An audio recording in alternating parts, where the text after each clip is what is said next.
What we're really interested in, though, when it comes to sleep, is dreams. So remember Hamlet.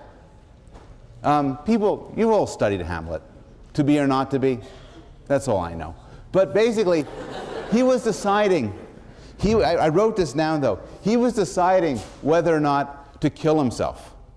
And so he made up two lists. The list of reasons to kill himself were the slings and arrows of outrageous fortune, a sea of troubles, and the heartache and 1,000 natural shocks that flesh is heir to.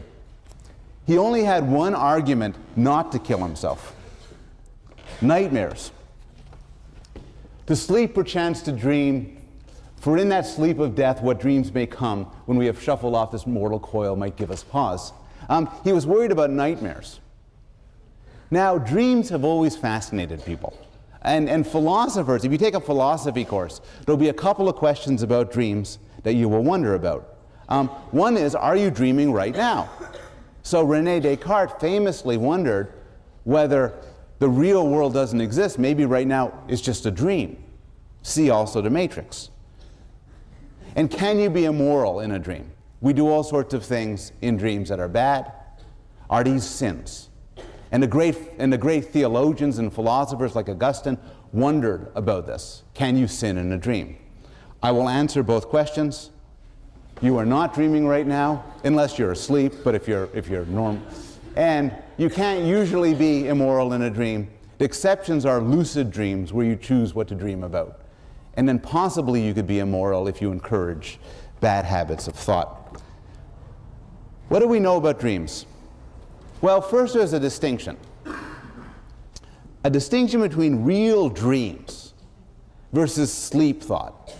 So real dreams are, you know, you're in a submarine wrestling a chicken while your grandmother looks disapprovingly on. Those are real dreams. Sleep thought is the sort of thing you get typically before you fall asleep. And it's like, did I take the garbage out? Gotta take the garbage out. Where's the garbage? Gotta take the garbage out. Did I take the garbage out? And so sort of this kind of rumination. And you could do this while you're sleeping. So if you're woken up during slow wave sleep, you might think, did I take the garbage? Yeah, that's what I was dreaming. I was thinking about the garbage. But if you're woken up during REM, you know, but the monkey was eating my grandmother. You know, that sort of thing. So there's a distinction. What do people dream about? Well, we know some facts about dreams. Everybody dreams. Not everybody remembers their dreams. If you want to remember your dream, by the way, keep your dreams. Keep a dream diary. Very useful. But everybody dreams. 3 to 4 times a night. That depends on how much sleep you get. But dreams leave fragile memories. They fade quickly. This is why a dream diary, or writing your dreams as soon as you wake up, turns out to be useful. What do people dream about? Well, basically the way to find that out is you ask people. And people have, psychologists and sociologists have collected dream reports. If you go to dreambank.net, a guy named Hill collected 50,000 dream reports. You can make some generalizations. Most dreams are bad. They're not bad. They're not nightmares. But most dreams are, you know, from a scale of, 1 to 10, with 5.5 in the middle, they're on the negative side.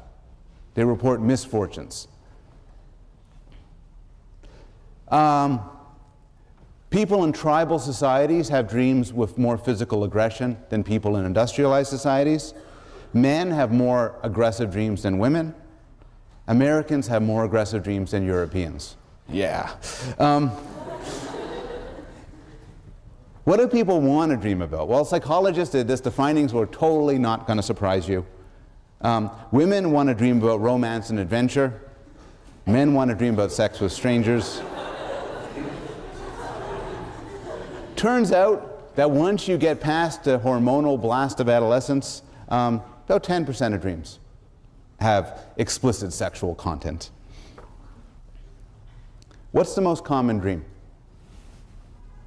Guesses. Falling. That's a good guess. Falling is among the top dreams, but falling is not the winner. Somebody else. Flying.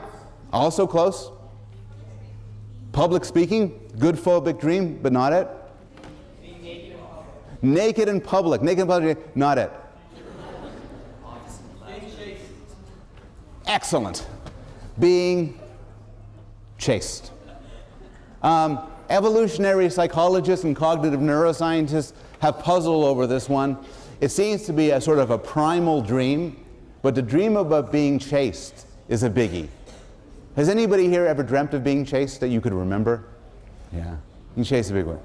Naked in public? Grandmother killed by monkey? No. So, what are dreams for? There are Freudian theories that dreams are disguised wish fulfillment and other things. There's not much support for these. One theory which is popular is that dreams are a side effect of memory consolidation. So your body sort of below the neck rebuilds itself while you're sleeping.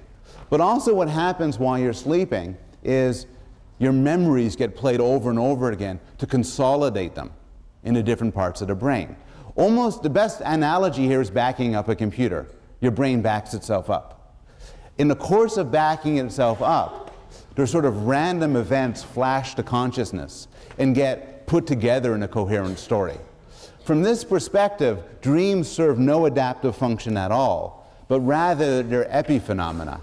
They're the byproducts of another system.